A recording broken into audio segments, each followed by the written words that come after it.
بسم اللہ الرحمن الرحیم۔ پیارے اسلامی بہن بھائیوں، السلام علیکم ورحمۃ اللہ وبرکاتہ۔ آج کی ویڈیو خاص طور پر ان بہن بھائیوں کے لیے ہے جو بہت زیادہ مایوس ہو چکے ہیں اور ہر طرف سے نا امیدی نظر آتی ہے، آزمائشوں میں گھرے ہوئے ہیں اور ایسا لگتا ہے کہ ہر در بند ہو گیا ہے، ہر امید ٹوٹ چکی ہوتی ہے۔ تم دعا کرتے ہو، روتے ہو، اللہ کے حضور گڑگڑاتے ہو اور پھر کہتے ہو یا اللہ کب تک؟ جانتے ہو تم اکیلے نہیں۔ اللہ کے نبی حضرت یعقوب علیہ السلام کو دیکھو، ان کا جگر کا ٹکڑا، ان کا محبوب بیٹا حضرت یوسف علیہ السلام ان سے چھین لیا گیا۔ نہ صرف وہ بچھڑ گئے بلکہ بھائیوں نے خود ان کے اپنے بھائیوں نے انہیں اندھے کنویں میں پھینک دیا۔ ایک باپ کے دل پر کیا بیتی ہوگی تم لوگ سوچ سکتے ہو؟ وہ دن رات اپنے رب کے حضور روتے رہے، سالہ سال، لیکن انہوں نے کبھی بھی اللہ سے امید نہیں چھوڑی۔ کیوں؟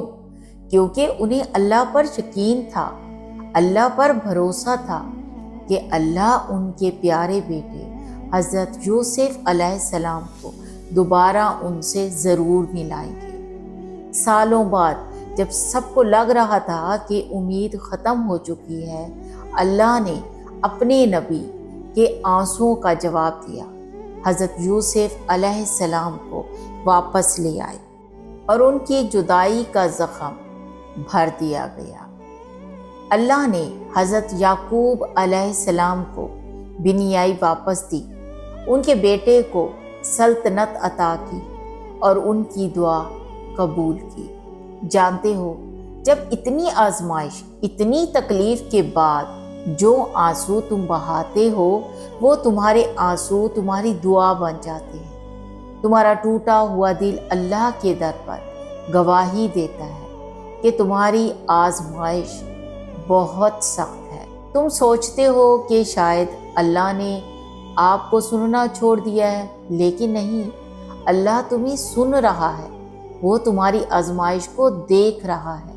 پوری دنیا اپنے وعدوں سے پھر سکتی ہے، یاد رکھیں انسان اپنے وعدوں سے مکر جاتے ہیں، لیکن اللہ تو قرآن میں خود وعدہ کر رہا ہے کہ ہر مشکل کے ساتھ آسانی ہے۔ اگر تمہارا دل ٹوٹ رہا ہے تو یاد رکھو کہ اللہ اسے جوڑنے والا ہے۔ اگر تمہاری دعائیں ابھی قبول نہیں ہوئی تو یقین کرو وہ بہترین وقت کا انتظار کر رہا ہے۔ اللہ کبھی تمہیں چھوڑے گا نہیں، لیکن وہ تمہاری آزمائش کے ذریعے تمہیں مضبوط بنا رہا ہے۔ تمہاری ہر کب تک کا جواب صرف ایک ہے، جب اللہ چاہے گا تمہیں تمہاری امید سے زیادہ دے گا۔ صبر کرو، دعا کرتے رہو، اللہ کے فیصلے پر یقین رکھو کہ وہ بہترین ہے۔ وہ تمہیں وہ عطا کرے گا، وہاں سے عطا کرے گا جس کا تم تصور بھی نہیں کر سکتے۔ بس اللہ پر بھروسہ رکھو، وہ جو بھی کرے گا نا تمہارے لیے بہتر سے بہترین کرے گا انشاءاللہ۔